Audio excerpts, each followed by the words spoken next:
Hola amigo, hoy volví con el librito este, flaquito, ¿verdad? Es tan flaco que muy poca gente lo lee. Y me puse a investigar algo que me quedó en el oído de uno de los sermones de esta pasada Semana Santa. Y me puse a investigar una cosa bien interesante, el perdón. ¿Sabe cuántas veces lo mencionan? Pero antes de seguir, soy Luis Lamana y ustedes y yo estamos en el canal de pesebresartesanales.com. Es una página web. Bueno, la Biblia generalmente se divide en esto que llamamos el Antiguo Testamento y en esto que llamamos el Nuevo Testamento. 70 veces se menciona el perdón en el Antiguo Testamento. Y no solamente eso, le dedican un día al año al perdón.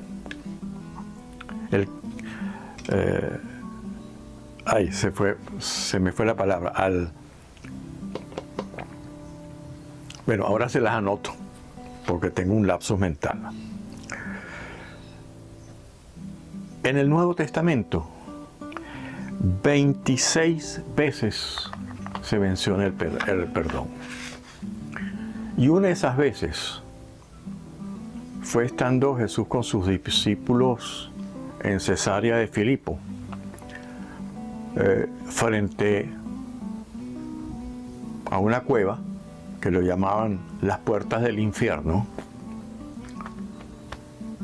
en donde Pedro le pregunta: ¿y cuántas veces tengo que perdonar? Jesús le dice 70 veces 7. Dentro del lenguaje coloquial, eso significa siempre. Y justamente a las pocas palabras líneas de narración, Jesús tiene que recriminarlo y decirle: apártate de mí, Satanás. El perdón. Resulta que me puse a investigar cuántas veces Jesús le anuncia a sus discípulos que tiene que morir. No que va a morir como todos nosotros. No, Él tiene que morir. Bueno, en Marcos 3 veces. Y el primero que se opone, Pedro. En Mateo 4 veces. En Lucas 5 veces. Y en Juan 3 veces. En otras palabras, Jesús sabía que tenía que morir. Los evangelios tienen un estilo muy peculiar de narración. Es una narración que cuenta hechos. Extrañamente, en la secuencia de la última cena, aparte de hechos, se mencionan también psicologías de algunos de los personajes. Le añaden, bueno, fulanito porque era tal cosa, sutanito porque pensaba tal cosa. Y hay una palabra que flota en esa narración, que es la traición. Uno de los discípulos, el único entre los 12 que no era Galileo, era judío, que además era la persona de confianza de Jesús, administraba los bienes de esa comunidad. parece que habían tenido una conversación y le dice, ve y haz lo que tienes que hacer. Es una orden. No es, mira, si tú quieres, pues ve a pasearte por el lago de Getsemaní o no sé qué, pasearte por el... No. Ve y haz lo que tienes que hacer. Es una orden militar. Y el Señor va y cumple la orden. Pero entonces lo tachan de traidor. Resulta que tanto el Evangelio de Marcos como el Evangelio de Mateo como el de Lucas en el Hecho de los Apóstoles lo confirma, que es su autor. Es el único autor que estamos seguros que fue él. Porque se dice que Marcos es la recopilación de mucha gente atribuida a, igual Mateo. Pero Lucas y Juan se atribuyen sí a unos determinados personajes. Pues bueno, Lucas, que ni vivía en Jerusalén ni en Judea, vivía en Antioquia, era médico, era el médico de confianza de Paulo, recoge los recuerdos de una de las personas de los 12. Los recuerdos de Pedro. Y en el texto, ¿quién es el que 3 veces niega a Jesús? Negar no es traicionar. Pero resulta que el traidor es otra persona, el que cumplió órdenes. Hay que perdonar 70 veces 7. Hace 2000 años que no hemos perdonado al que cumplió órdenes. Ya es tiempo, ¿no creen?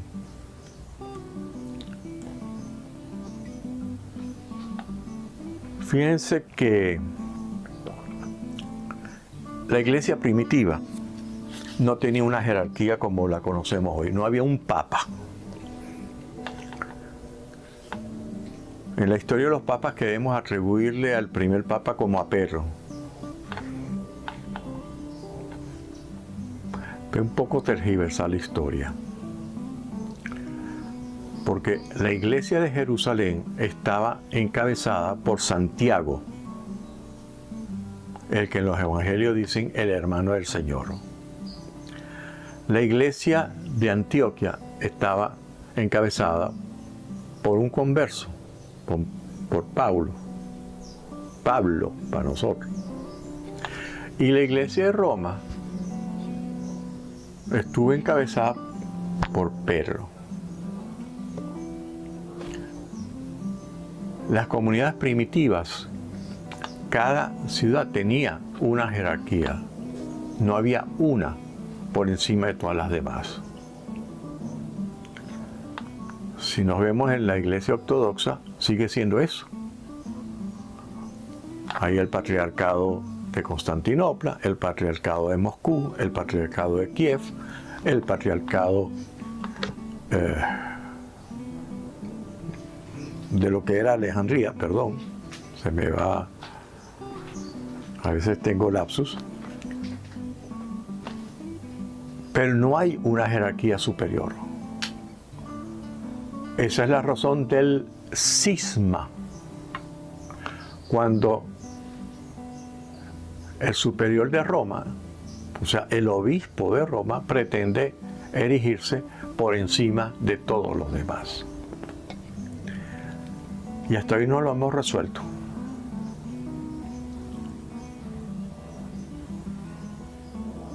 Perdón. Perdonar. 70 veces 7. Una celebración, el Yom Kippur. Ya me vino a la mente.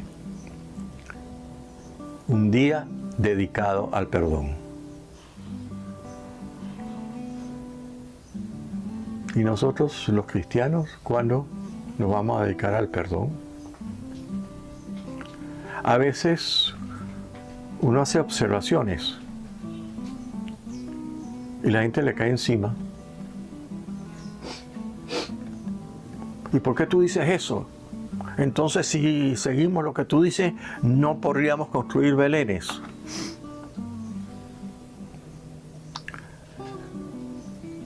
Bueno, si queremos seguir tergiversando la historia, bien, pero no es la historia, es tergiversarla. Es inventarnos una historia a nuestra conveniencia.